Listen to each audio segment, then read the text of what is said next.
going all the way up past Elliott Key, some other islands, about 42 islands in this industrial seaport project up in Washington first. They projected it, and then brought it to Florida. I don't know if you didn't know about what had happened previously in the state.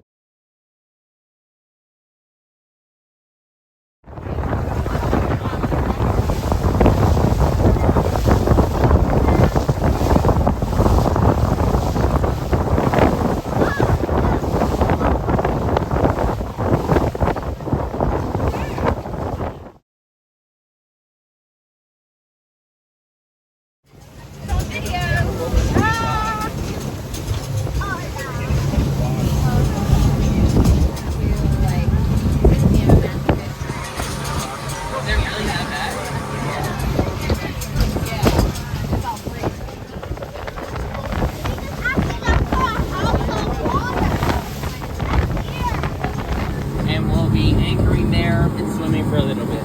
Once we're done, we'll be heading up north to an island called Boca Chica. And we'll see what everyone has time for. If we end up having to stay out longer than we normally can, if we don't have a trip after this, or if we have time to go to Stiltsville, we will. Otherwise, once we're done, we'll be wrapping it up and going back to the dinner marina back up north.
The mangroves are coastal trees that are very different species here, called red, black, and white mangrove. That look. They're all interdependent, and of course the fourth one here. And so then over the time,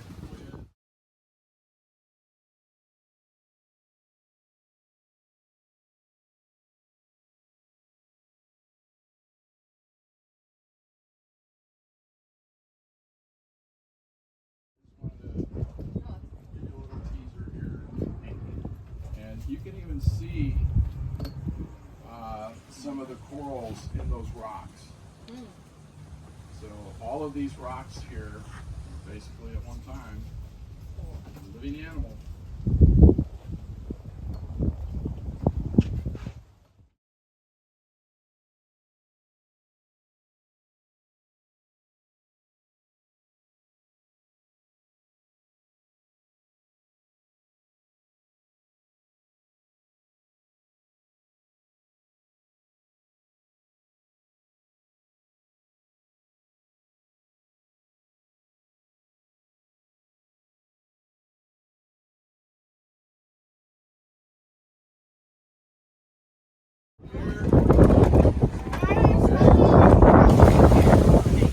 It's about 6 feet right here.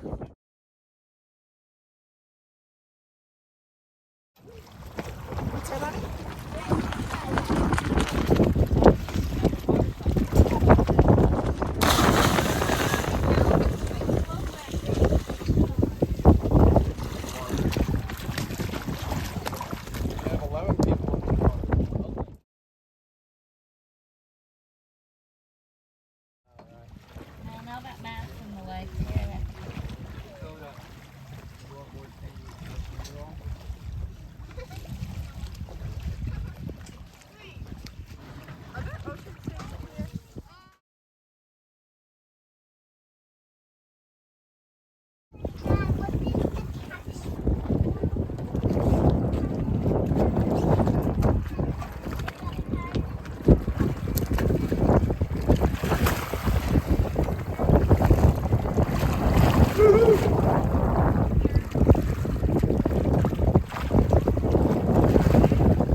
its tentacles.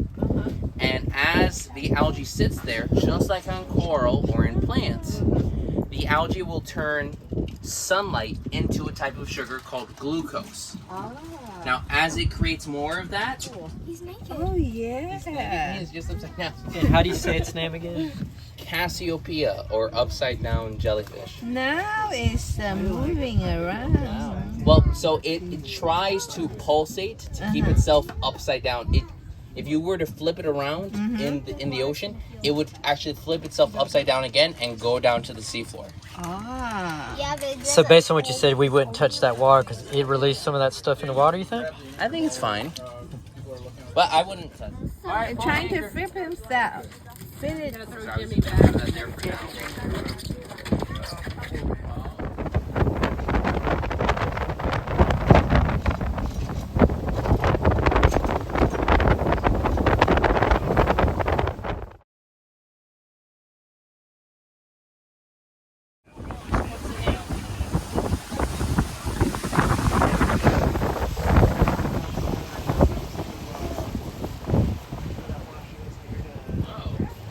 Still underwater.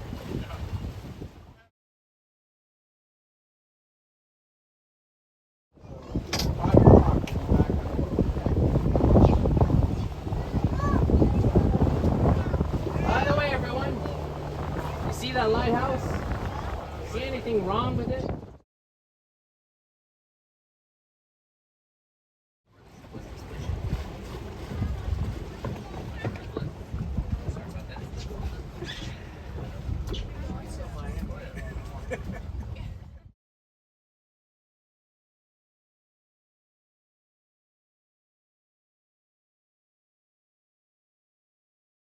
Staff housing just left of the restrooms. There was an 18-hole golf course, a lot of exotic flowers and trees planted all around. And Hurricane Andrew brought us, again, a 17-foot surge of water over the islands. And it's stuck there for a few hours. Most people were warned to, get off of the islands and get out before any storms hit. So thankfully there weren't too many fatalities on the island. Now, the first person to buy this island, they didn't build any of this. They were known as Carl Graham Fisher. They were more known for being a bit of a land tycoon. They were known for Fisher Island and a fishing club that later became our first visitor center down near Key Largo. However, the next person to buy this island, his name was Mark C. Honeywell. It's the same Honeywell you see on your thermostat, on air conditioners, on appliances, that Honeywell. So, early 1930s, Honeywell, he has a lot of money. He's the president of a group called the Committee of 100. These are the 100 wealthiest industrialists in the country. It gets cold in the rest of the country, and so during the winter, they come to Florida and they would party and network in Key Biscayne. Then Mark Honeywell, he comes onto this island, starts between 1935 and 1937, is commissioning and building all of this. Carl Fisher did dredge out the marina in the center, but as Mark is setting all of this up, he then invites all of his friends. A lot of the pictures that you would see in the chapel, if you go over there, were taken around 1939. These were big, big parties. Carl Fisher, this is going to sound crazy, had a pet elephant named Rosie that he would use her as an advertisement piece and kind of like a living bulldozer. Helped to take down trees, remove boulders, but also have people take pictures with her. She acted as his golf caddy, personal golf caddy. There was pictures taken of her with people's swimsuits at Miami Beach when Miami Beach was first created. And then she would be brought to these parties to liven them up. These, I'm sure, were Great Gatsby level parties. One thing, unless you took a close inspection of all those buildings, you may not recognize, it's all of these buildings. The gazebo, the lighthouse, basically everything, has an outer layer of the stone that is dead fossilized coral rock. This was cut out from a business that exported it down here from Key Biscayne and Fort Lauderdale back in the 30s. All of it. The walls, the buildings, the lighthouse. There's an inner layer of concrete, of stone, but the outside layer is coral. If any of you have a chance to go over to the lighthouse, the archway is of a different stony coral that was more well preserved, and you can tell the difference between the different species of coral that was carved out there. They actually, when they were dynamiting out the center of this island for the marina, they found the coral underneath the island, so they used that. It's really cool if you get a closer look. Now, a lot of the parties stopped after 1945. Mark Honeywell's wife, her name was Eugenia Honeywell, she had an accident on the island. The staff housing, which would have been just left of the restrooms, it had a second story. She had a tumble down the stairs, she hurt her head and neck, and was rushed to the hospital. She spent 2 days there before passing away. After that, Mark Honeywell kind of just stopped parties. If they were hosted again, they were hosted on Key Biscayne. And after nearly a few weeks, he sold the island to a friend. And after that, it would pass different hands, different people would sell it. It would typically stay in the hands of friends of the Honeywell Corporation. And then we became a national monument in 1968. Our border stretched from near Key Largo up to covering this island, and then this stopped. But still, this was still privately owned. It wasn't being changed, but they couldn't really add anything to the structure. And then, later on, in 1980, we became a national park, and our borders expanded out to near Stillsville.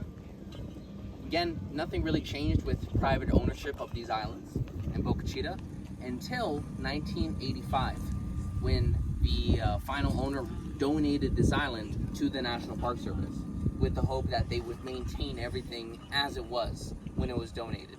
And so it's been the park's goal to maintain the lighthouse. After some storms, there have been cracks forming on the side. There's one big one on the side facing towards the bay. And they've taken measures in trying to repair it. Currently, it's not accessible. Like, they're not allowing us to open it up, but it's a thin stairway up. I think it's maybe 67 feet tall. But after Hurricane Andrew in 1992, a lot of the exotic trees, wooden buildings that were on this island were just wiped out. It's kind of how it's been since. A lot of people come here to camp, to cook food, just to visit. It is one of the more deeper marinas that you could just come into at any time of the day. Because of that, it tends to be popular. On the weekends, it is way more busy than this. This is a very lax Saturday. It will be packed, music blasting. It's a great example of what this place used to be like when it was in its peak.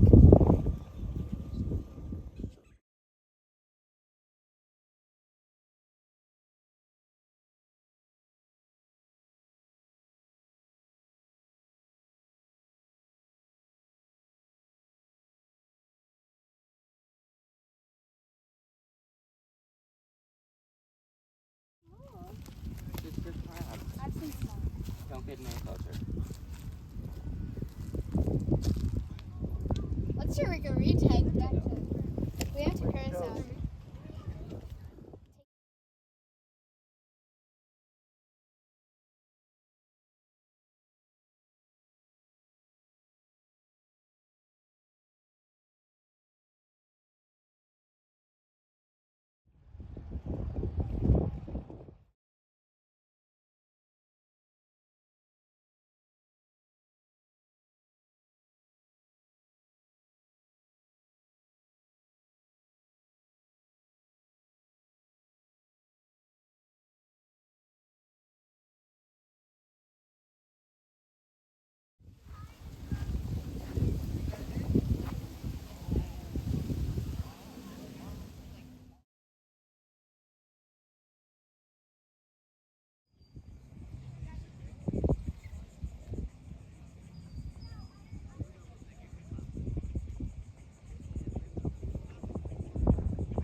around us, Uh-huh. these they're posts. Honestly, they don't go that far down.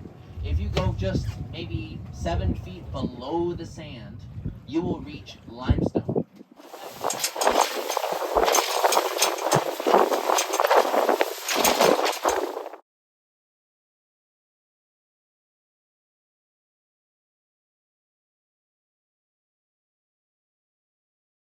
But it would be harder to get caught, and that's kind of the reputation of Biscayne.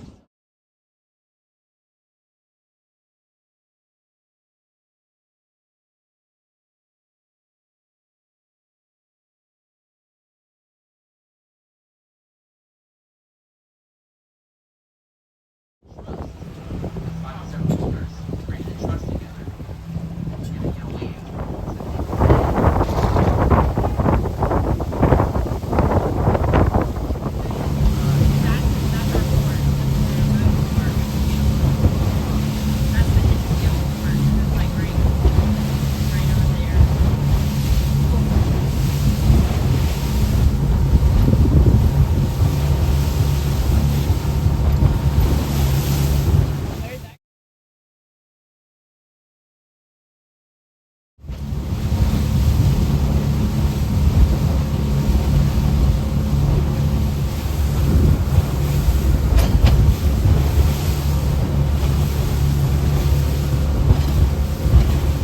Already in Britain. That's downtown Miami. Now, the Miami Circle, I was speaking about a tribe, Native American tribe. Again, when we think about tribes in Florida,